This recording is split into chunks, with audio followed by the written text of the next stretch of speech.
Gubernur DKI Jakarta Basuki Cahayapurnama tidak mempermasalahkan tentang tuntutan penghentian reklamasi pada aksi buruh May Day besok. Ya, Ahok menduga ada unsur politisasi terkait masuknya masalah reklamasi pada unjuk rasa buruh tahun ini.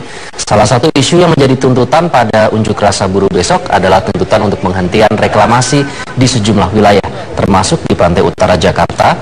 Masalah reklamasi menjadi isu yang sengaja diangkat oleh kaum buruh, diantaranya oleh Kesatuan Serikat Pekerja Indonesia dan Serikat Buruh Indonesia. Menanggapi masalah tersebut, Gubernur DKI Jakarta justru mempertanyakan motif tuntutan penghentian reklamasi. Menurut Ahok, tidak ada kaitannya dengan Hari Buruh Internasional dengan masalah reklamasi ini. Ya, saya kira itu namanya hak-haknya mereka.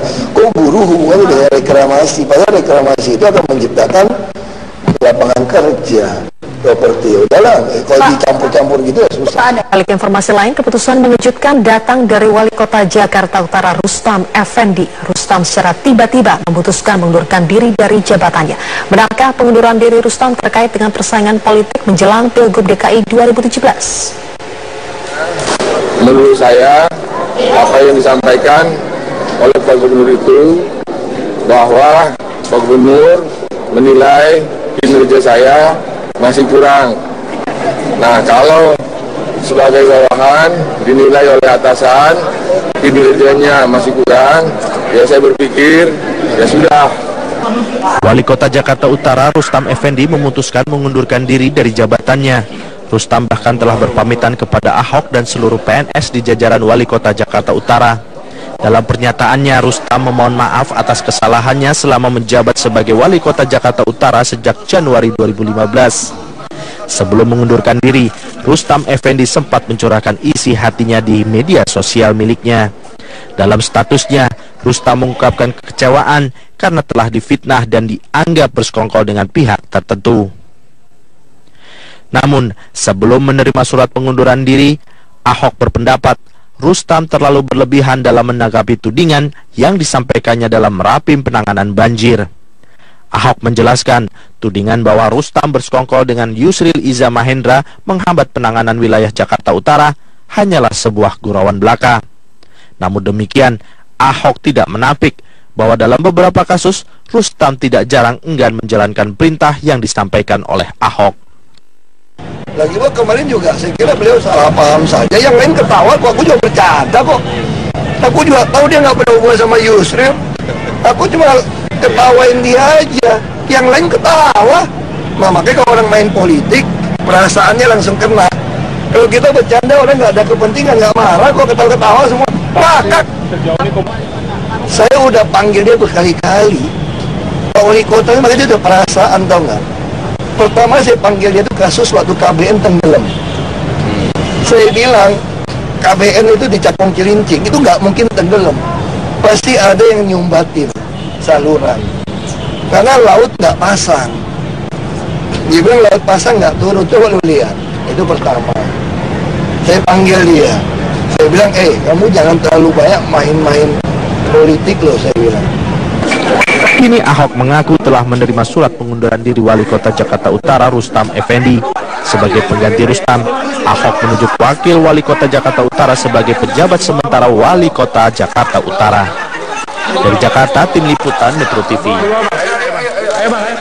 Mantan Gubernur DKI Jakarta yang kini menjadi Kepala Badan Intelijen Negara Sutioso angkat bicara soal sikap Wali Kota Jakarta Utara Rustam Effendi yang mengundurkan diri. Sutioso yang akrab dipanggil Bang Yos mengingatkan pemimpin itu harus mengedepankan hati. Apa nih, Pak? Menurut mantan Gubernur DKI Jakarta, apa yang pernah dilakukan Bang Yos dengan Gubernur DKI Jakarta saat ini Basuki Cahayapurnama tidak bisa disamakan. Seorang Ahok memiliki gaya kepemimpinan tersendiri. Namun Bang Yos mengungkapkan, meski dirinya berlatar belakang militer, Bang Yos tidak memimpin ala militer. Rustam Effendi mengundurkan diri dari Wali Kota Jakarta Utara setelah mengaku kinerjanya dalam setahun terakhir kurang memuaskan. Rustam mengirimkan surat pengunduran dirinya kepada Gubernur DKI Jakarta Basuki Cahayapurnama pada Senin kemarin. Karena Rustam tidak ingin mengecewakan atasannya, di mana soal tudingan adanya geng golf di lingkungan Pemprov DKI Jakarta, bagi Bang Yos itu hal biasa. Bisa jadi sebagai ajang menjalin komunikasi sekaligus berolahraga. Salah satu yang dipersoalkan Rustam mundur adalah soal geng golf di lingkungan Pemprov ini. Bang Gios tidak mempermasalahkan gaya kepemimpinan Ahok, namun Bang Gios bisa memahami apa yang dikeluhkan Wali Kota Jakarta Utara Rustam Effendi.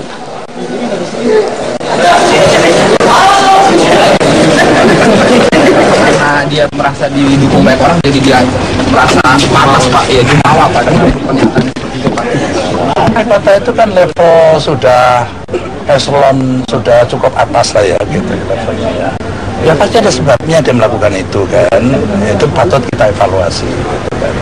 Karena itulah pendekatan lain. Kalau saya kan saya dekati hatinya gitu, karena buat saya itu adalah keluarga saya gitu. Kalau salah saya marahi gitu. Tapi kalau benar ya saya harus puji gitu, kalau kerjanya baik. Itu aja reward and punishment di manapun selalu saya terapkan. Sekarang di PIN aja Pak, ada orang Pak maki-maki kan nggak pernah, karena itu cara kepemimpinan memang gaya saya seperti itu.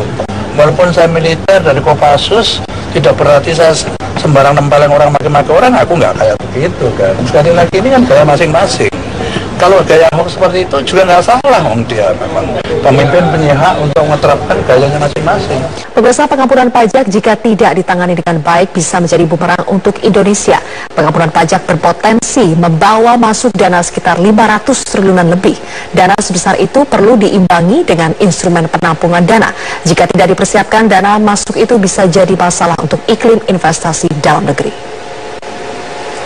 Ingin secepatnya menyiapkan instrumen investasi apa yang harus kita persiapkan apabila harus uang masuk itu benar-benar pada posisi yang berbondong-bondong, yang besar-besaran, baik investasi portofolio maupun investasi langsung.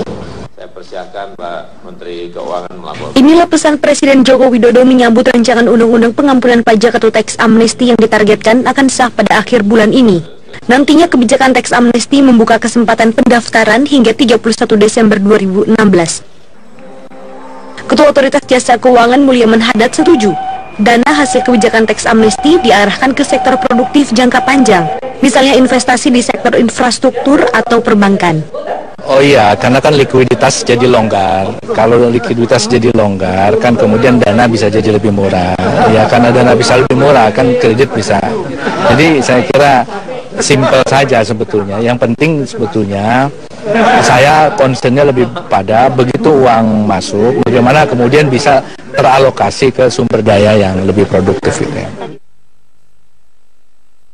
Bukan tanpa alasan, pengamat pajak Justinus Prastowo mengkalkulasi jika dana repatriasi yang masuk ke Indonesia lebih dari 500 triliun rupiah, maka akan berbahaya bagi iklim investasi di Indonesia.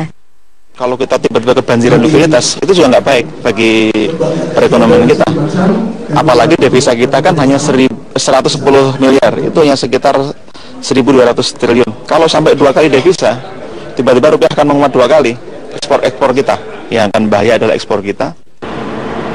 Di sisi lain, ekonom dari Indef, Eni Sri Hartati mengungkap, pemerintah perlu meningkatkan iklim investasi dan kualitas sumber daya manusia yang lebih kondusif, agar konglomerat berminat mengendapkan dana repatriasi di dalam negeri.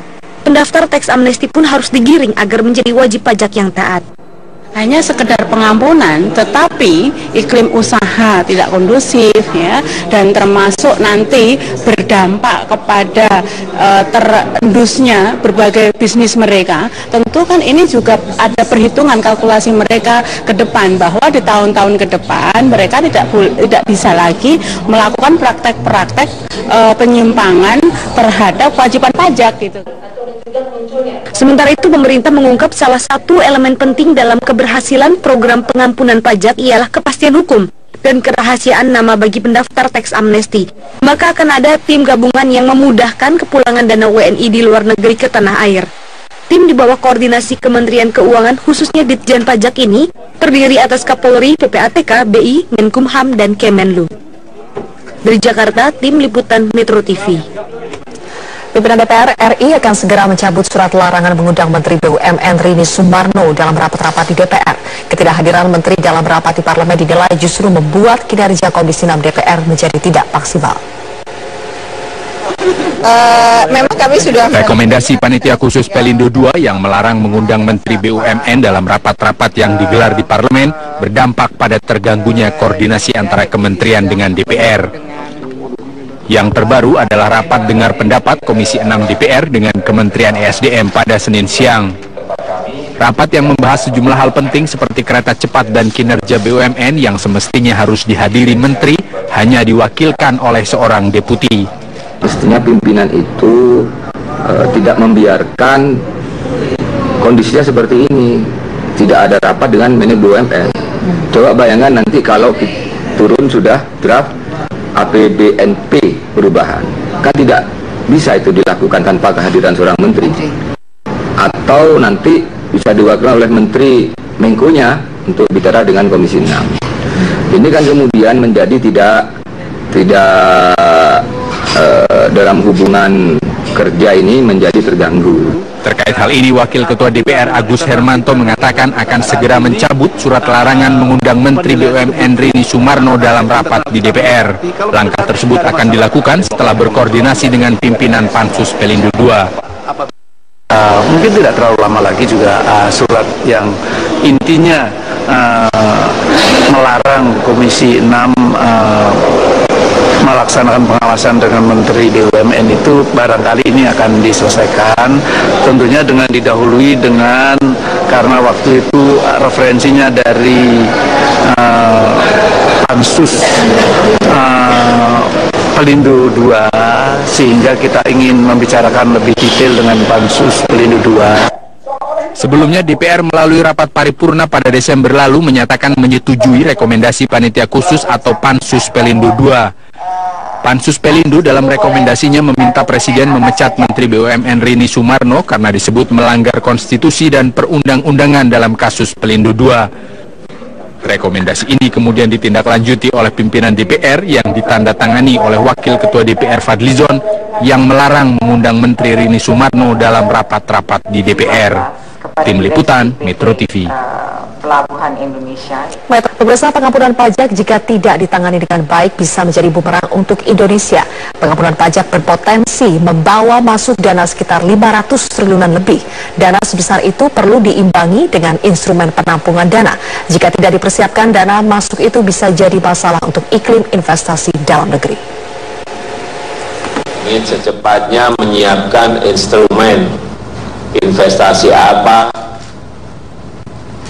yang harus kita persiapkan apabila harus uang masuk itu benar-benar pada posisi yang berbondong-bondong, yang besar-besaran, baik investasi portofolio maupun investasi langsung. Saya persiapkan Pak Menteri Keuangan melaporkan. Inilah pesan Presiden Joko Widodo menyambut rancangan undang-undang pengampunan pajak atau teks amnesti yang ditargetkan akan sah pada akhir bulan ini. Nantinya kebijakan teks amnesti membuka kesempatan pendaftaran hingga 31 Desember 2016. Ketua Otoritas Jasa Keuangan Mulyaman Haddad setuju. Dana hasil kebijakan teks amnesti diarahkan ke sektor produktif jangka panjang, misalnya investasi di sektor infrastruktur atau perbankan. Oh iya, karena kan likuiditas jadi longgar. Kalau likuiditas jadi longgar, kan kemudian dana bisa jadi lebih murah. Ya, karena dana bisa lebih murah, kan kredit bisa. Jadi saya kira simpel saja sebetulnya. Yang penting sebetulnya saya concernnya lebih pada begitu uang masuk, bagaimana kemudian bisa teralokasi ke sumber daya yang lebih produktif gitu ya. Bukan tanpa alasan, pengamat pajak Justinus Prastowo mengkalkulasi jika dana repatriasi yang masuk ke Indonesia lebih dari 500 triliun rupiah, maka akan berbahaya bagi iklim investasi di Indonesia. Kalau kita tiba-tiba kebanjiran likuiditas, itu juga nggak baik bagi perekonomian kita. Apalagi devisa kita kan hanya 110 miliar, itu hanya sekitar 1.200 triliun. Kalau sampai 2 kali devisa, tiba-tiba rupiah akan menguat 2 kali. Ekspor kita, yang akan bahaya adalah ekspor kita. Di sisi lain, ekonom dari Indef, Eni Sri Hartati mengungkap, pemerintah perlu meningkatkan iklim investasi dan kualitas sumber daya manusia yang lebih kondusif, agar konglomerat berminat mengendapkan dana repatriasi di dalam negeri. Pendaftar teks amnesti pun harus digiring agar menjadi wajib pajak yang taat. hanya sekedar pengampunan, tetapi iklim usaha tidak kondusif ya, dan termasuk nanti berdampak kepada terendusnya berbagai bisnis mereka. Tentu kan ini juga ada perhitungan kalkulasi mereka ke depan, bahwa di tahun-tahun ke depan mereka tidak bisa lagi melakukan praktek-praktek penyimpangan terhadap kewajiban pajak gitu. Sementara itu, pemerintah mengungkap salah satu elemen penting dalam keberhasilan program pengampunan pajak ialah kepastian hukum dan kerahasiaan nama bagi pendaftar teks amnesti. Maka akan ada tim gabungan yang memudahkan kepulangan dana WNI di luar negeri ke tanah air.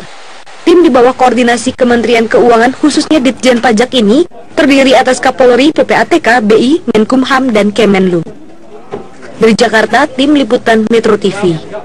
Joko Widodo mengumumkan paket ekonomi ke-12 di Istana Merdeka. Paket kebijakan ekonomi ke-12 ini fokus pada kemudahan izin mendirikan usaha kecil dan menengah. Pengumuman paket kebijakan ekonomi dilakukan usai Presiden memimpin rapat terbatas mengenai Pagu Indikatif 2017.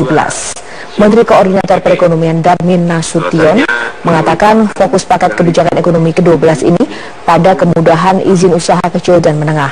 Darmin mencontohkan untuk pengurusan izin usaha menengah yang sebelumnya bisa memakan waktu bertahun-tahun, bahkan bisa di atas 3 tahun, saat ini hanya butuh waktu sekitar 4 bulan saja. Sementara itu, dalam rapat terbatas, Presiden membahas peningkatan pelayanan publik, terutama terkait pelayanan di imigrasi, pembuatan KTP, SIM, STNK, juga BPKB yang masih banyak dikeluhkan oleh masyarakat.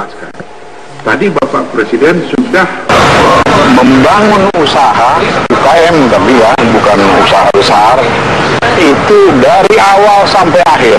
Itu bagaimana caranya memudahkannya. Total hari yang harus digunakan untuk membuat suatu usaha menengah di Indonesia, tadinya itu beberapa tahun. Ya, beberapa tahun. Ya, tentu ada yang bisa sekaligus dijalankan, bisa, sehingga nggak harus 3 tahun juga secara waktunya gitu. Nah, sekarang dia dipermudah menjadi 100